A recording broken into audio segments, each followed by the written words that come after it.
వారు సితారా సన్నాయిలు వాయించుచు, లేకుంటే ఏం చేస్తున్నారంట, తాగుతూ తిరుగుతూ ఎంజాయ్ చేస్తూ లోకానుసారంగా జీవిస్తూ, ప్రార్థన లేకుండా, మందిరం లేకుండా, లేకుంటే వాక్యం లేకుండా, లేకుంటే దేవుని సన్నిధి లేకుండా, లేకుంటే మారు మనసు లేకుండా అనేక మంది ఏం చేస్తున్నారు, దేవుని పనిని యోచించట్లేదు, దేవుని యోచించట్లేదు, దేవుని గూర్చి లక్ష్య పెట్టట్లేదు, దేవుని మాటలను లక్ష్య పెట్టట్లేదు, లేకుంటే దేవుని వాక్యాన్ని లక్ష్య పెట్టట్లేదు.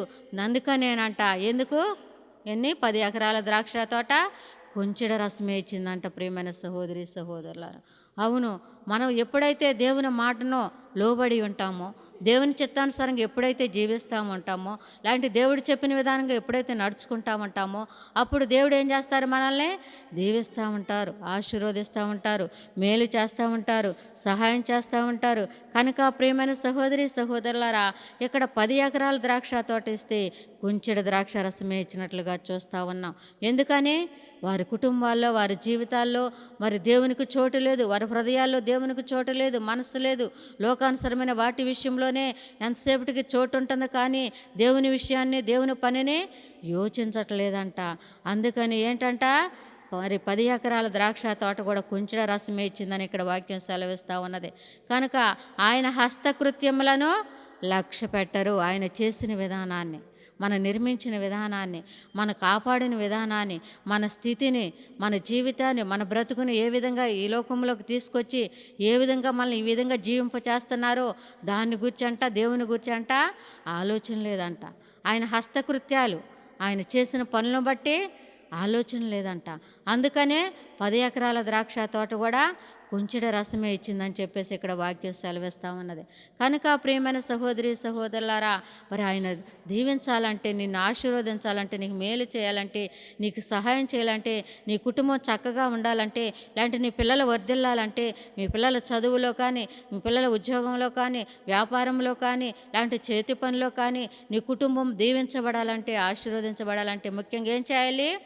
దేవుని యొక్క పనిని లక్ష్య పెట్టాలి, దేవుని యొక్క సన్నిధిని లక్ష్య పెట్టాలి, ఆయన హస్తకృత్యాలని మనము లక్ష్య పెట్టేవారుగా ఉండాలి. కనుక ప్రియమైన సహోదరి సహోదరులారా, ఇక్కడ చూసినట్లయితే ఆదికాండము 48వ అధ్యాయము 15వ వచనములో ఇక్కడ చదివి సహాయం చేయండి. ఆదికాండము 48వ అధ్యాయము 15వ వచనం.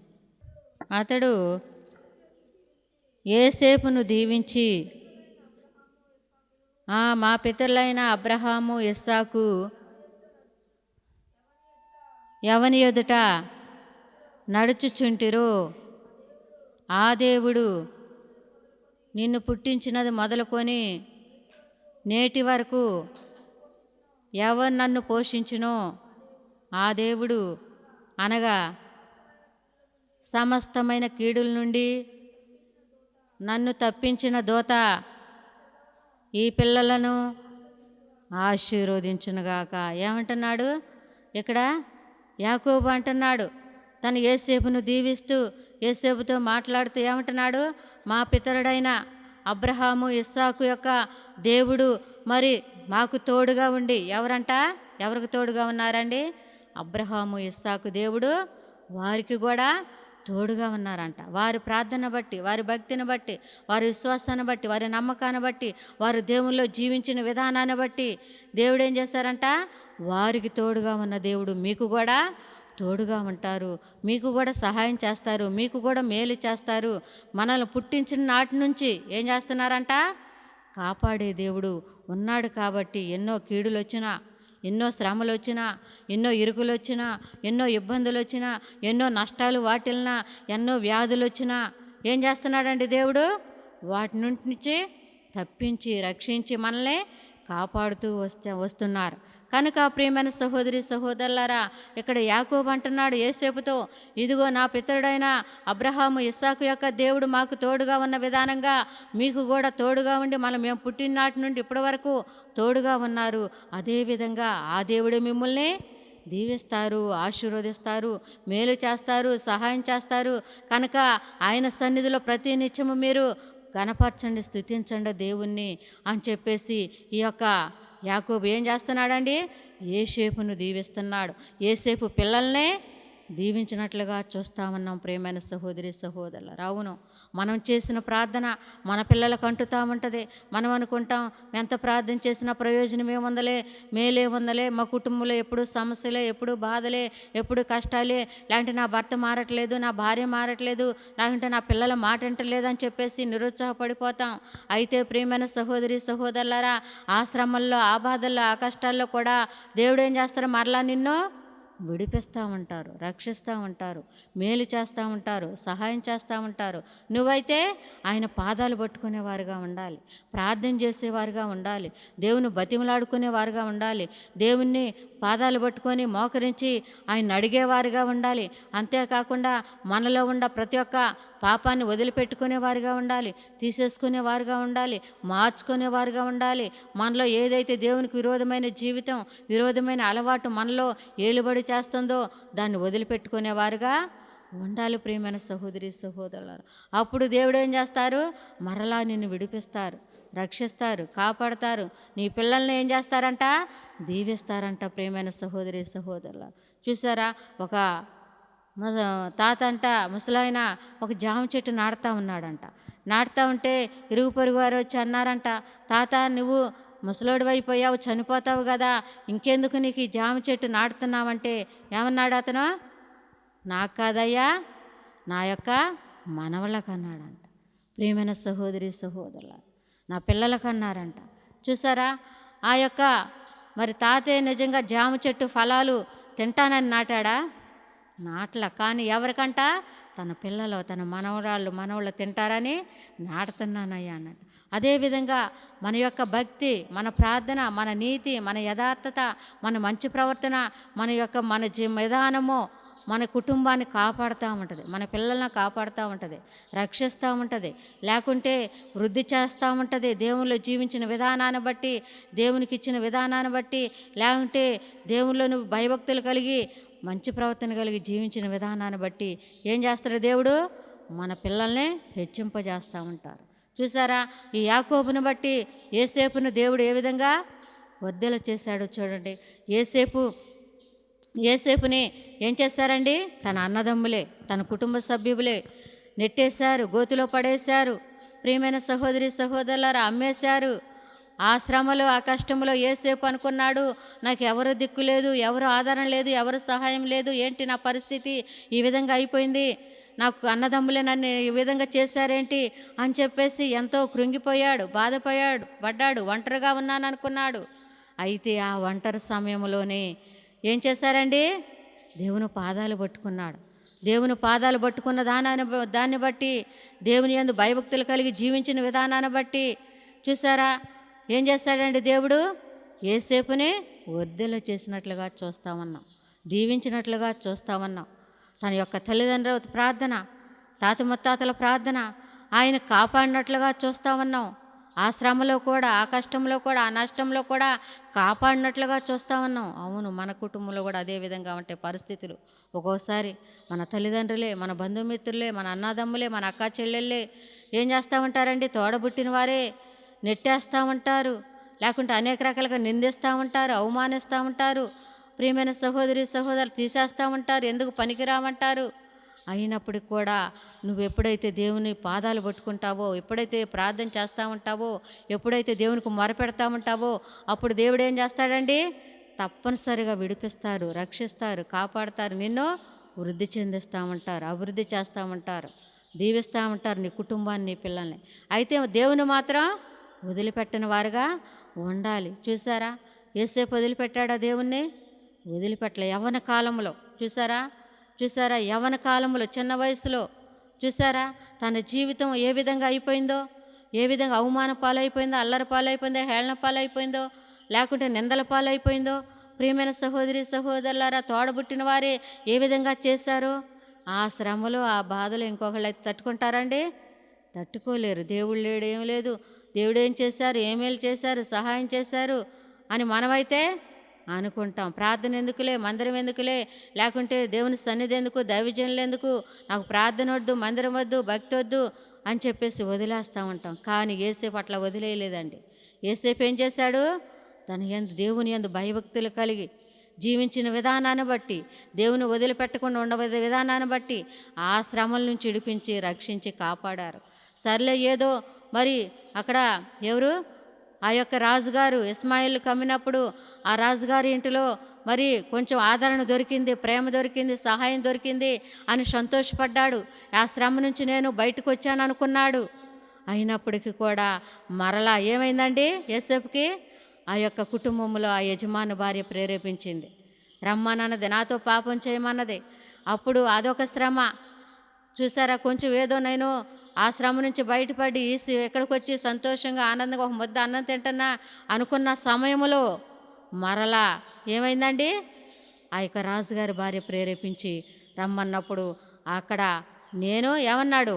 నేను ఈ పాపం చేసి దేవునికి విరోధిని కాలేను అని చెప్పేసి పారిపోయినట్లుగా చూస్తామన్నాం. చెరసాల్లో వేయించబడినట్లుగా చూస్తామన్నాం. ప్రియమైన సహోదరి సహోదరులారా, చూడండి మరలా ఇటువంటి శ్రమ వాటిల్లిందో. ఒకటి పోయిందనుకుంటే ఇంకోటి వచ్చింది. చూసారా, మరలా ఆ శ్రమలో కూడా చెరసాల్లో కూడా దేవుణ్ణి స్తుతిస్తూ గణపరుస్తూ కొనియాడుతూ దేవుని యందు భయభక్తులు కలిగి జీవించిన విధానాన్ని బట్టి చూసారా ఏమన్నాడు? యవ్వన కాలంలో ఇంకొకళ్ళు అయితే ఏం చేస్తారండి? పాపానికి బానిస అయిపోతారు. కానీ యేసేపు అట్లా అయ్యాడా? లేదు. నా దేవునికి నేను విరోధిని కాలేను అని ఉన్నదాన్ని బట్టి, ఆయన భక్తిని బట్టి, ఆయన యొక్క ప్రవర్తన బట్టి, ఆయన నీతిని బట్టి, ఆయన యథార్థతను బట్టి చూసారా, చెరసాల్లో వేసినప్పటికీ కూడా మరలా చెరసాల నుంచి రాజుగారు విడిపించి మరలా ఏం చేశారండి? ఏం చేశారు? మరలా అధికారాన్ని ఇచ్చినట్లుగా చూస్తామన్నా. ప్రియమైన సహోదరి సహోదరులారా, అవును, మనం కూడా ఎక్కడ తీసివేయబడతామో, ఎక్కడ నెట్టివేయబడతామో, ఎక్కడ కాదనుకుంటామో, బంధువుల మిత్రుల మధ్య, కుటుంబ సభ్యుల మధ్య, అక్కడే దేవుడు మనల్ని ఏం చేస్తారు? మరలా మనల్ని దీవిస్తూ ఉంటారు, ఆశీర్వదిస్తూ ఉంటారు. అట్లా దేవుని యొక్క కార్యాన్ని లక్ష్య పెట్టినప్పుడు దేవుడు ఏం చేస్తారండి? దీవిస్తూ ఉంటారు, ఆశీర్వదిస్తూ ఉంటారు. కనుక ప్రియమైన సహోదరి సహోదరులారా, ఆదికాండం 41, 51, 52లో చూడండి. అప్పుడు యోసేపు దేవుడు నా సమస్త బాధలను నా తండ్రి ఇంటి వారందరినీ మరిచిపోనట్లు చేసినని చెప్పి తన జ్యేష్ఠ కుమారునికి మనష్షే అని పేరు పెట్టిన. ఏంటాడంట?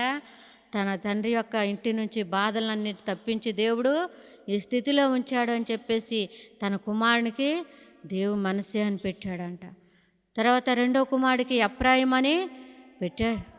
తర్వాత అతడు నాకు బాధ కలిగిన దేశమందు నన్ను అభివృద్ధి పొందించనని చెప్పి రెండవ వానికి ఏంటాడంటే తన బాధ కలిగిన దేశం అందే. చూసారా, ఎక్కడైతే బాధ కలిగిందో, ఎక్కడైతే హింస కలిగిందో, ఎప్పుడైతే నష్టం కలిగిందో, ఎక్కడైతే ఏంటండి శ్రమ పడ్డాడో అక్కడే మరలా దేవుడు ఏం చేశాడంట? అభివృద్ధి పరిచారంట యేసేపును. ప్రేమైన సహోదరి సహోదరులారా, అవును, నీ కుటుంబంలో నీ భర్త ద్వారా బాధ, నీ భార్య ద్వారా బాధ, నీ పిల్లల ద్వారా, తల్లిదండ్రుల ద్వారా, అత్తమామల ద్వారా, లేకుంటే నీ బంధుమిత్రుల ద్వారా, నీ స్నేహితుల ద్వారా, నీ ఇరుగు పొరుగు వారి ద్వారా ఒకవేళ బాధలో, నిందలు, అవమానాలు, హేళన వస్తుందేమో. అయితే దేవుడు అక్కడే నిన్ను దీవిస్తూ ఉంటారు, ఆశీర్వదిస్తూ ఉంటారు, మేలు చేస్తూ ఉంటారు, సహాయం చేస్తూ ఉంటారు. ఎప్పుడు చేస్తూ ఉంటారు? దేవుని యందు భయభక్తులు కలిగి మనలో ఉన్న అవిధేయతలు, పొరపాట్లు వదిలిపెట్టుకున్నప్పుడు, తీసేసుకున్నప్పుడు, మార్చుకున్నప్పుడు, మన స్వభావాన్ని, మన అలవాట్లని ఏంటండి, మన కలహాలని, కక్షల్ని, ఇవన్నీ కూడా వదిలిపెట్టుకొని ఎప్పుడైతే దేవుని పట్ల నువ్వు శ్రద్ధ కలిగి చేస్తావో, దేవుని పనుల పట్ల, లేకుంటే దైవజనుల పట్ల, లేకుంటే మందిరం పట్ల, లేకుంటే ఏంటండి దేవుని పని ఏదైనా సరే, ప్రార్థన విషయంలో కావచ్చు, మీటింగ్ల విషయంలో కావచ్చు, పరిచర్య విషయంలో కావచ్చు, వెళ్ళటం విషయంలో కావచ్చు, ప్రతి ఒక్క విషయంలో దేవుని పట్ల ఎప్పుడైతే మనము ముందడుగు వేస్తూ ఉంటామో, దేవుని వదిలిపెట్టుకోకుండా సాగుతూ ఉంటామో, ప్రియమైన సహోదరి సహోదరులారా, ఏం చేస్తారు? అప్పుడు దేవుడు మనల్ని అభివృద్ధి పరుస్తూ ఉంటారు. చూసారా, ఏంటి?